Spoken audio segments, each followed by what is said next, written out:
Everybody, this is your best friend in real estate, David Stoltzman.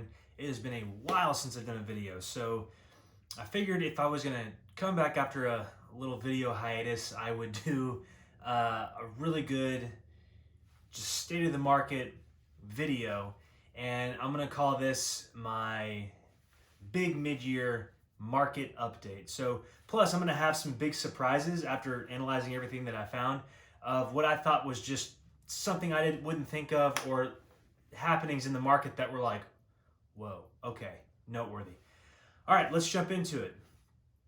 So here were the variables that I measured. I measured average price, or average sales price, number of sales, so number of closings, days on market, and inventory or supply. So with that overall general state of the market, average price went up 11.8%. So effectively 1% a month, or no, I should say 2% a month because it's half year. So 2% a month prices have increased since 2020, since the end of 2020. And also with that, number of sales was about just under 50% of, so almost exactly, we're almost at the exact same point we were last year in terms of number of sales, which is good. And days on market decreased, obviously that's pretty apparent. That's every other headline. Days on market, homes are flying off the market. It's down to just under 20 days. So everywhere in the market is averaging just under 20 days on market if you're selling a home. So inventory also, of course, every other headline is inventory, and that is down almost 50%. We're down to about an average of 1.8 months of inventory. So a balanced market is 6 months. Over 6 months is a buyer's market. Under 6 months is a seller's market. A hyper seller's market was what I was calling about 3 months of inventory, and that's where we were kind of right before COVID and during COVID. We're beyond a hyper seller's market. If it's not, even if it's a lean-to, it's probably going to get 100 grand here in DFW right now. So that's pretty much it. That there no shockers really. I think that the average price we know would have gone up, but to put a figure to that, it's been 12%, so 2% every month. So if you just extrapolate that out for 2021, you're looking at, if we keep it up, 24% increase in average price point. So if you bought a house at all within the last, even if you bought a house 2 months ago, you had a 6% or even a 3% increase in your home's value. So that's what I tell people if they say, oh, when's the right time to buy? Well, yesterday, really, the way the market's headed, and depending on your price point. So really, really good. We're just a little overheated in terms of the inventory. I would like to see us move back to 3%, and the market is softening a little bit. I'm starting to see a lot of price adjustments in the downward direction, and homes are sitting a little bit longer, but by and large, smoking market right now.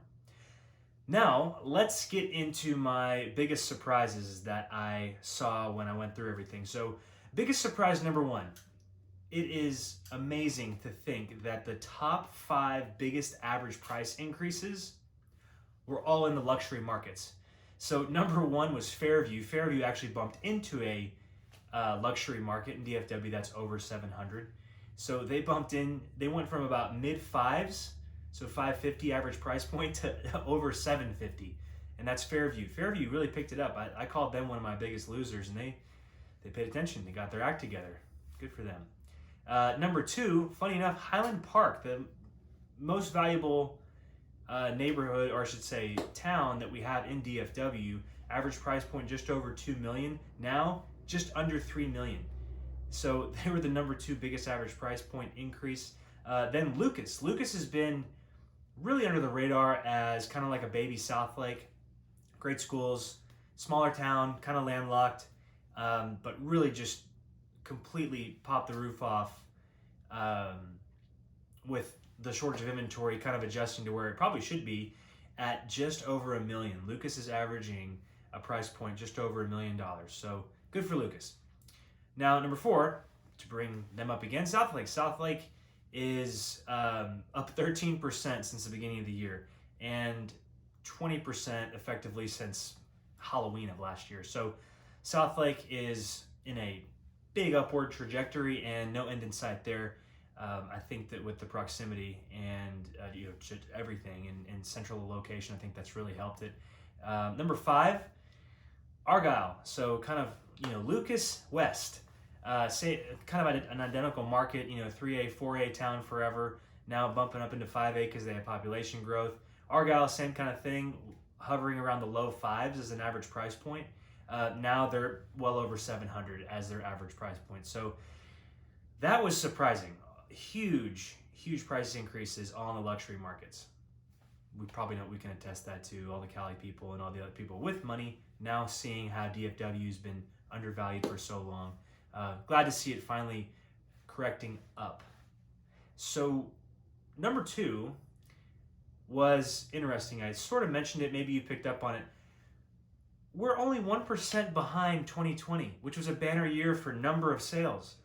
So all these people that are saying there's no inventory, it's coming. Well, the inventory is being brought to market. It's just being snapped up immediately. It's not like nobody's bringing homes to market or that people have just decided to hang on to their house. Oh no, people are letting go of their homes. They're just disappearing before anyone can blink. So that was something interesting. I thought that I was going to find us well behind the pace of last year, but in fact, we are neck and neck with 2020. Again, a banner year for number of sales. So amazing. People are not scared to put their house on the market, even if they have nowhere to go, apparently. So that was interesting. Number 3, not a surprise if you've been living here for a while, but I'm sorry if you just moved here, but if you've been living here a while, Salina kicking ass, Prosper kicking almost even more ass. It's pretty funny to see these satellite markets that are now getting in front of the wave of development, and it's here. It wasn't 2 years ago where Salina was one of my biggest losers with tons of inventory. They were a buyer's market technically 2 years ago in terms of resale, and Prosper, you just drove through it to get to Salina. So it's really interesting to see those two markets be effectively kind of duds a couple 3 years ago, or just really for people that wanted to be away from everybody. Well, now everyone's in your backyard. So if you're in Salina, call me, I'll sell your house and I'll move you further out into the country. So so that was kind of cool to see. Salina, Prosper, just nothing to kings. Pretty cool. Number 4, Addison. Now, Addison, and also in the same breath, Sunnyvale. They're disappointing. I don't understand why. If you've been to Addison, there's just so much to do. It's fairly walkable. There's things to get to. You're a 6-minute Uber ride from effectively everything you would ever need. Yet days on market went up in Addison, while a number of sales went up. So people are still moving there, I guess, eventually, but almost in like I guess we'll take what we can get. There's always going to be stuff in Addison.